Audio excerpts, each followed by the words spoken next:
युद्ध जोगु देखादेलाणी व्यावसायिक घरोई LPG gas संकट। रेस्टोरेंट खाद्य विक्रेता एथिरे सर्वाधिक प्रभावित होउछंती। आगको मिलिबो कि नाही आशंका करी लोके कला बजार रे गैस किणुछंती। कलाहांडी जिल्ला रे मध्य गैस सिलिंडर अभाव उत्कट स्थिति रे पहुंचीची। भवानीपाटनार अनेक रेस्टोरेंट फास्टफुड गैस अभाव बंद हेबा आरंभ हेलानी, तो आउ किछि गैस पई संघर्ष करूछंती।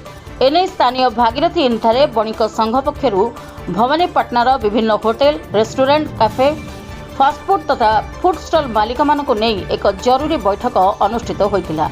एही बैठक में कमर्शियल गैस जोगाण को नहीं जिला प्रशासन दृष्टि आकर्षण करने पर निष्पत्ति होइतिला।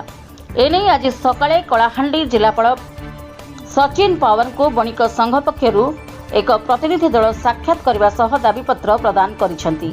विभिन्न restaurant, hotel, fast food, tiffin centre आदि खाद्य स्टल को व्यावसायिक एलपीजी गैस जोगाण करने, कोईला काठरे रंधन पर अनुमति, गैस एजेंसी कलाबजारी रोकवा, कोईला भार को फरेस्ट विभाग पक्षरु कोहल करने एवं गैस संकट दूर न होगा पर्यंत खाद्य व्यवसायी को निरीक्षण नाम हैरान न करने को आदि विषय दाबीपत्र में उल्लेख कर प्रतिनिधि दल में कलाहांडी बणिक संघ सभापति विजय साहू, साधारण संपादक नीरज पट्टनायक, विशिष्ट व्यवसायी प्रमोद खमारी, सह संपादक सच्चिदानंद साहू, प्रमोद जैन, युव उद्योगी अविनाश ठाकुर, मोहम्मद करीम, अविनाश अग्रवाल, राज मिश्र, साई अगस्ती प्रमुख उपस्थित थिले।